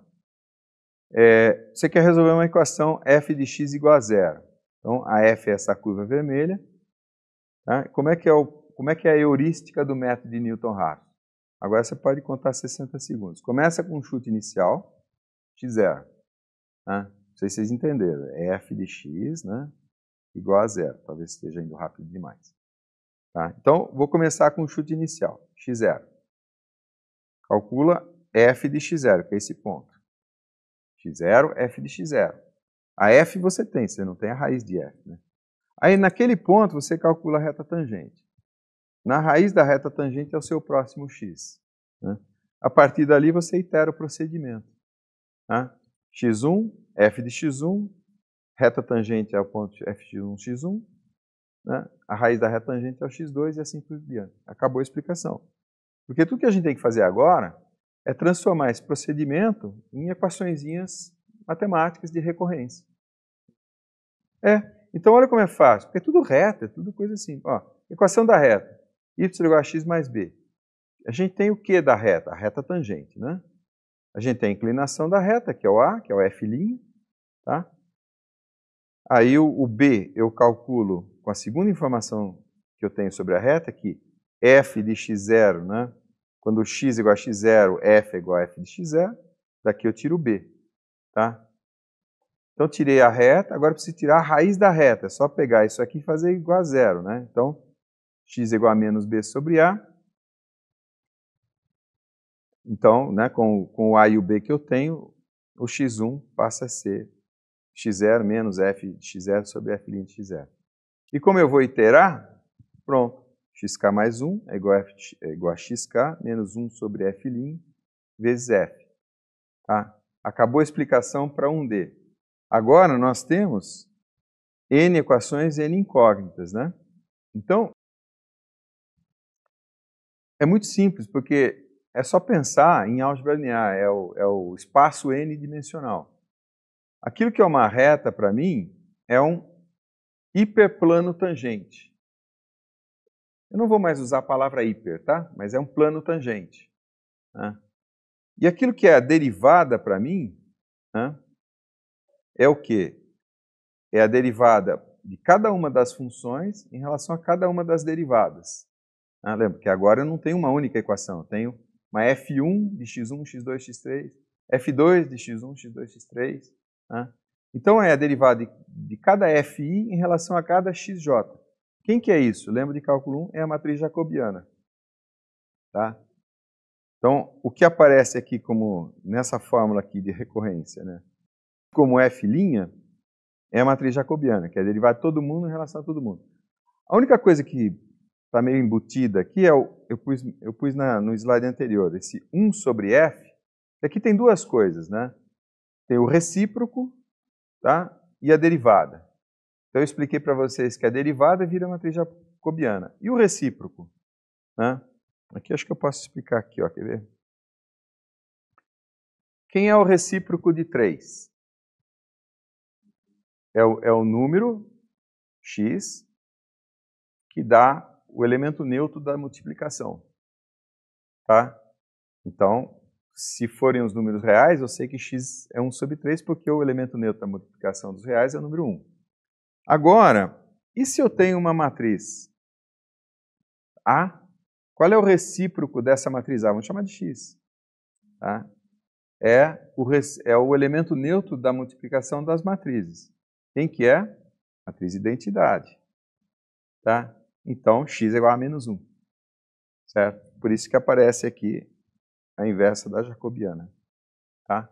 Esse raciocínio não tem nada de aproximado, não. Viu? É perfeito. Até fui perguntar para a professora de matemática, de álgebra, né? Falou, eu explico assim. Ela falou assim, não, está super certo, não sei o que e tal. Tá? Então, acabou a explicação. Né? Aí na aula eu explico aqui alguns exemplos de utilização, né, em funçõezinhas aqui bem simples, mostrar que às vezes ele converge, às vezes não converge, etc. Bom, no exemplo, eu tenho 5 minutos. No exemplo, então, eu vou equacionar o problema. Eu tenho duas equações. Eu tenho a equação de aquecimento do óleo, né? Então isso aqui é a primeira lei, né? Q igual m delta H. Delta H eu vou escrever como Cp delta T, está aqui a equação. Uma outra equação é a equação de transferência de calor do vapor para o óleo. A equação está aqui. Tá? E aqui tem só um detalhe que, quando a gente vai programar e tem um ln aqui assim, isso vai ser iterativo. Às vezes o argumento do ln fica negativo no processo iterativo. Né? Então, às vezes é interessante modificar. Então, eu modifiquei a expressão aqui, tirei o exponencial para evitar o problema ali. Primeira equação, né, com duas incógnitas. Seria a temperatura de saída do óleo e a vazão de óleo. No caso aqui, eu estava perguntando a vazão de óleo. E no Newton-Raphson, essa é a minha primeira equação, F1, né, que eu quero fazer isso ser zero. Ou seja, se eu colocasse o TSF e a vazão de óleo corretas, esse F1 dava zero. A segunda equação é a equação de forças. Né? Então, a lei de Darcy a gente vai usar para a viscosa, mas aí é a bomba. Você me perguntou, né, que tipo de bomba tem. Esse é um outro tipo de bomba, chama de cavidades progressivas, ou bomba helicoidal. Tem algumas que tem até parece um helicoide, uma hélice mesmo, sabe? Né? Aí, essa inclinação desse fuso depende um pouco do fluido. Isso aqui é muito usado para resina, para esgoto, por exemplo. Bombear esgoto é um negócio desse tipo. Tá? Bom, e a gente até tem bastante aqui, que o professor Oscar aqui da mecânica trabalha com óleos pesados, né? E ele tem desse tipo de bomba lá. Eu comprei para outras coisas. Eu trabalhava com uma mistura de... Acho que eu já mostrei para vocês. Era água e pó de serra que eu bombeava. Eu bombeava com esse tipo de bomba aqui. Bom, a curva da bomba... o fabricante sempre te fornece uma curva. Ela tem aquela característica, como eu falei para vocês, né? Que é diferente da fonte do Darcy, né? Mas a gente pode modelar essa equação da bomba por uma equação, tipo uma lei de potência. Tá? Isso aqui, então, esses coeficientes, N, a vazão máxima e a pressão máxima, a gente tira da curva fornecida pelo fabricante.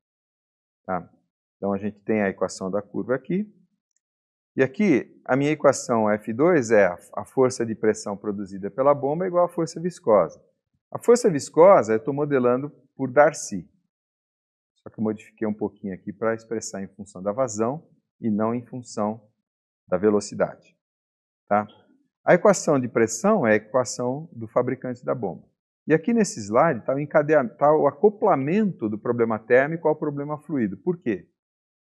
Porque o Reynolds, como é que eu calculo o Reynolds? O Reynolds depende de μ. E o μ depende da temperatura. Então a equação térmica, né, acopla na equação fluidodinâmica por causa disso. Né? Então, as minhas duas equações, as duas incógnitas. Tá? Aqui o sisteminha já preparado para resolver por Newton-Raphson. Né? Planilhinha Newton-Raphson, olha o tamanho dela. Tá vendo? Ó, eu gosto de fazer assim, ó, quer ver? Só para gastar um minutinho. Eu resolvo assim, meu chute inicial, lembra, vou por a equação aqui, é xk igual, xk mais 1 igual xk menos jacobiana menos 1 vezes o vetor f. Então aqui está o xk, seria esse termo, e aí eu resolvo assim, ó. Começo em xk, calculo f, né, tá aqui, calculo a matriz jacobiana, a matriz do problema, né? Não, desculpa, a matriz jacobiana está aqui, seria essa matriz aqui. Né?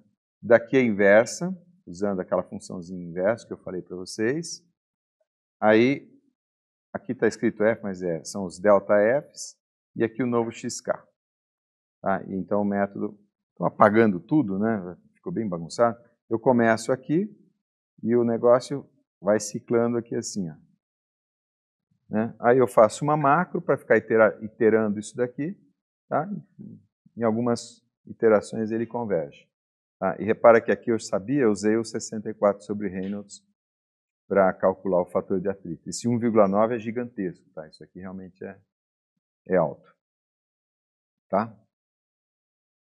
Então é isso, tem, né, até por acaso eu já coloquei o vídeo aqui, né, o endereço, se vocês quiserem dar uma olhada, e aí eu monto a planilha, tudo. Essa planilha também depois eu vou deixar disponível para vocês, E essa daqui é uma, né, boa de cair, porque ela acopla a parte de mecânica, na P2, acopla a parte de mecânica dos fluidos com a parte térmica. Tá? Não dá tempo de eu resolver, né? Eu levo acho que uns 40 minutos para montar, mas assim, porque até ensino como fazer macro e tal, né? E eu sei, eu preciso até refazer esse vídeo porque na versão do Excel que eu usei, quando você colocar a matriz inversa, por exemplo, ele não punha a matriz inteira como apareceu agora no começo da aula. Eu tinha que usar umas traquinagens ali da sintaxe do Excel para fazer aparecer a matriz inteira assim, mas eu preciso atualizar porque a sintaxe do Excel mudou. Feito, pessoal? Ó, 1 minuto de folga. Dúvidas?